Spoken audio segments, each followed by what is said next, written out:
بسم اللہ الرحمن الرحیم۔ اپنے وقت کے مشہور بحری جہاز ٹائٹینک کے تعارفی اشتہار میں کہا گیا تھا، یہ وہ جہاز ہے جو ڈوب نہیں سکتا۔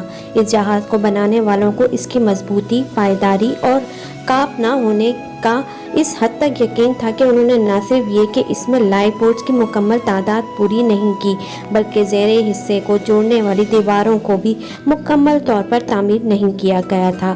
لیکن ان کے وہم و گمان میں بھی نہ تھا کہ اگر جہاز کے ابتدائی حصے میں پانی بھر جائے تو وہ پانی پچھلے حصوں میں بھی جا سکتا ہے۔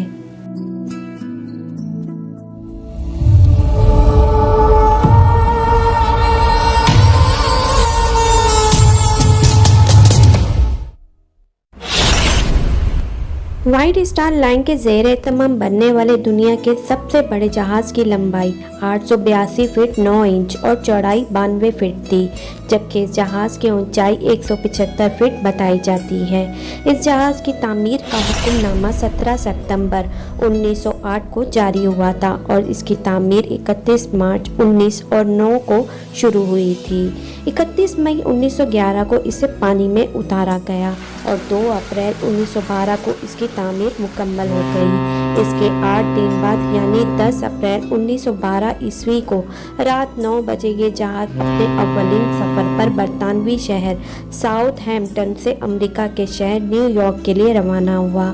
اس وقت جہاز میں عملے کے 892 افراد سمیت 3327 مسافر سوار تھے۔ سفر کے ابتدائی 4 دن بہت خوشگوار گزرے۔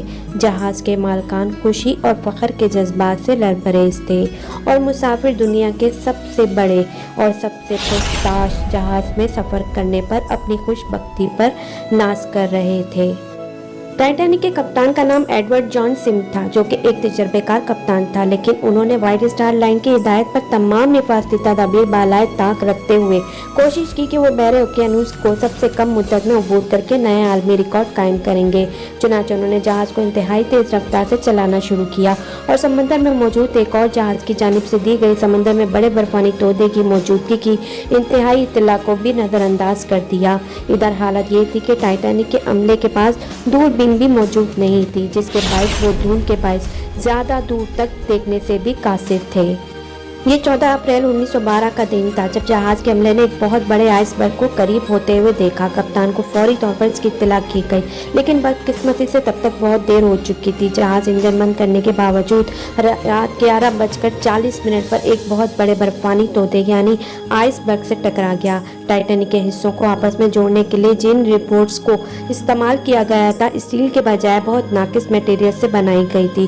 جہاز کے آئس برگ سے ٹکراتے ہی یہ ریمٹس ٹوٹ گئیں اور سمندر کا شوریدہ پانی تیزی سے جہاز میں داخل ہو گیا۔ جہاز کا انجن بند ہونے کے باعث مسافروں کو بھی احساس ہوا کہ کچھ گڑبڑ ہے، چونکہ جہاز کے زیر حصے میں حفاظتی دیواریں نہیں بنائی گئی تھیں، اس لیے تھوڑی ہی دیر میں پانی پورے جہاز میں پھیل گیا۔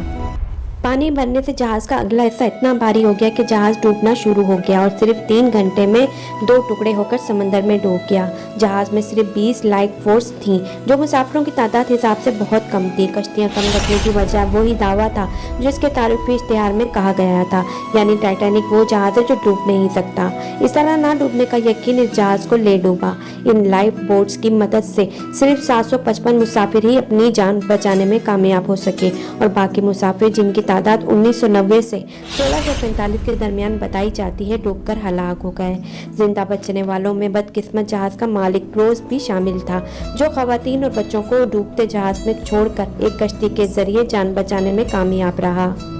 لیکن اس خود غرضی پر وہ زندگی بھر نفرت کا نشانہ بنا رہا۔ اسے ٹائٹینک کا بزدل کا لقب دیا گیا اور اس کا انتقال 1937 میں ہوا۔ جہاں تک کپتان کی بات ہے تو وہ عملے کے افراد کے ساتھ خواتین اور بچوں کو بچانے کی کوشش میں مصروف رہا۔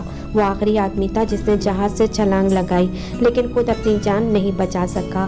کپتان کے اس عظیم جذبے کو خراج تحسین پیش کرنے کے لیے اس کا مجسمہ برطانیہ کے شہر لچ فیلڈ اسٹیفورڈ شائر کے بیکن پارک میں نصب کیا گیا ہے۔